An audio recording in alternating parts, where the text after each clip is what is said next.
Right, I'm going to explain to you how to use the scaling tool. It's the last tool in your toolbox. I'll explain why taking a solution-focused approach to coaching can yield really good results, what the scaling tool provides, how you'll use it, and when you would use the scaling tool. A lot of coaching, a lot of what we've covered so far on the program is all about problems, about analyzing problems, about drilling down on problems, about identifying trends, but largely it's been about struggles and problems. It's now we're moving from a problem focus as to, what's wrong, what's needed fixing, blame, control, etc., to a solution focus, which is a more positive way of looking at things. What's wanted, what's working, progress, simplicity, actions, collaboration. Solution-focused coaching has its roots in solution-focused therapy. Within the therapy, there were two very simple premises. One, even the most persistent problem is not present absolutely all the time. There are always exceptions. For example, if you are depressed, there must be some moments that are not as bad as others. Also, if you know where you are heading, it is easier to get there. So imagining a future helps you to reach it. So, solution-focused therapists found that labeling people as sick often perpetuated the problem.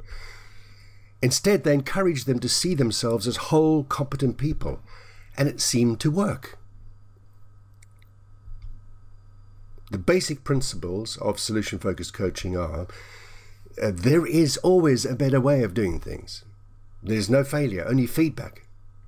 Pick up on the things that have gone wrong, but actually take something out of it. People are resourceful. Everyone's got it within them. They can find the ways of doing stuff. If it works, then keep doing it. And start with small changes, little changes. Build on your success. Perceptions and reality often differ.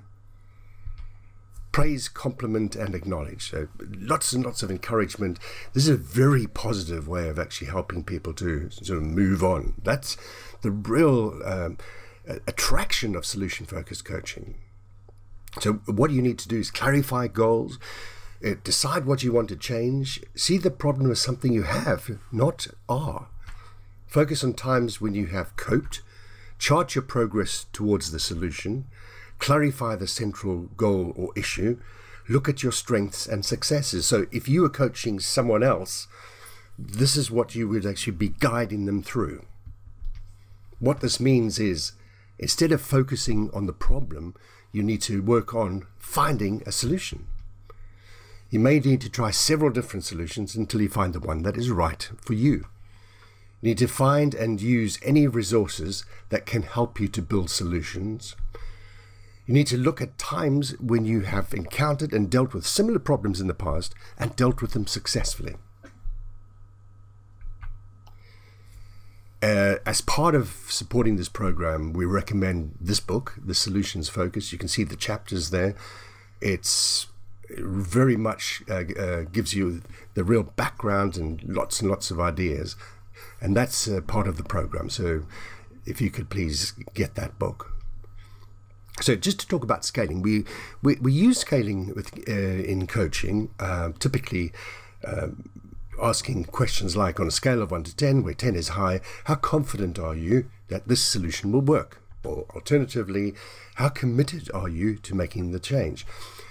If you find people are answering in the 8, 9s and 10s, then as a coach you can be fairly confident that they'll be going ahead.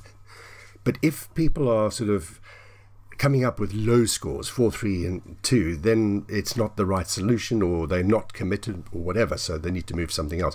If people are in the middle range, then you might ask questions like, you seem fairly committed to this, how would you modify the solution in order to get a higher rating? And so it does give you an opportunity for dialogue, but that's in its basic form of using scaling. I'm going to introduce you to a variation of coaching circles. In order to coach somebody using the scaling tool and solutions-focused coaching, get hold of a flip chart, draw a couple of circles, make them as large as possible, a big outer circle and a small inner circle. And the inner circle, I'll explain it via an example in a moment. This is where you capture the tasks, actions that have already been achieved. Then the outer circle is tasks and actions still to complete. So this is what your layout would be.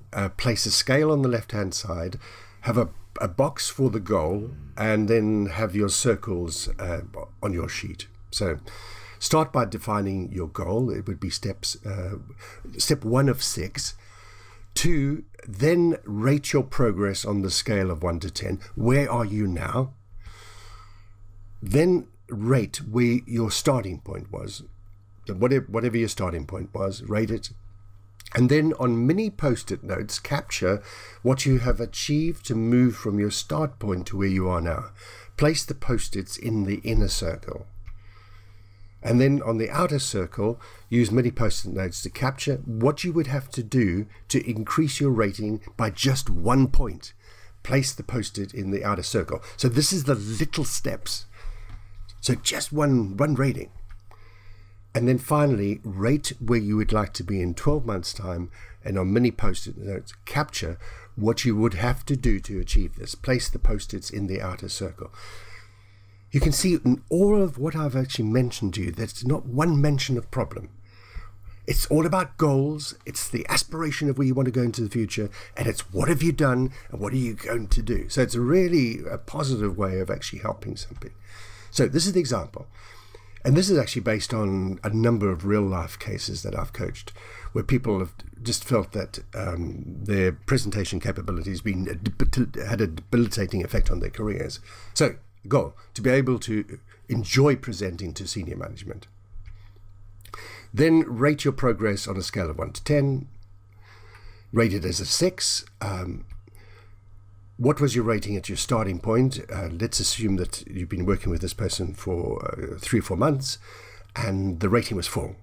So what have you achieved so far in order to move your rating from a 4 to a 6? I'm being mentored by my boss. I'm reading the book Beyond Bullet Points, and I'm actually being coached on how to use the storyboard approach to structure my presentations. So my presentations are a lot more helpful in terms of helping me to present them. I'm focused on the specific needs of my groups. Instead of doing one size fits all, I'm now focusing more on the needs of the group. So you can see how it's really picking up the areas to celebrate. These are things that have been achieved already.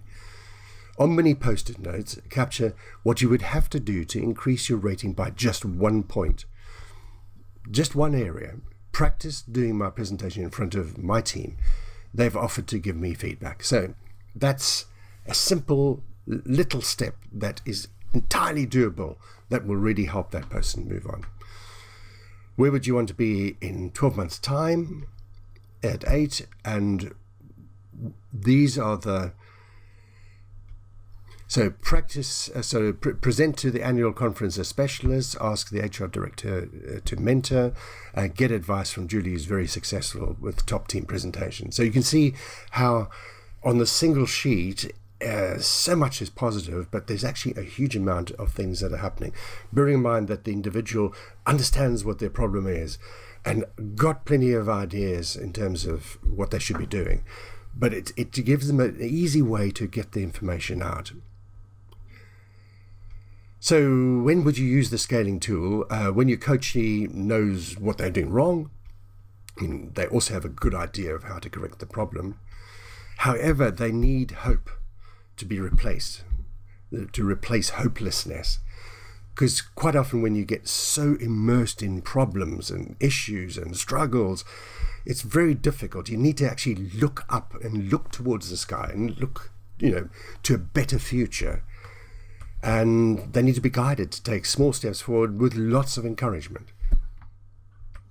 So in summary, solution-focused coaching offers a simple yet highly effective way of helping your coachee.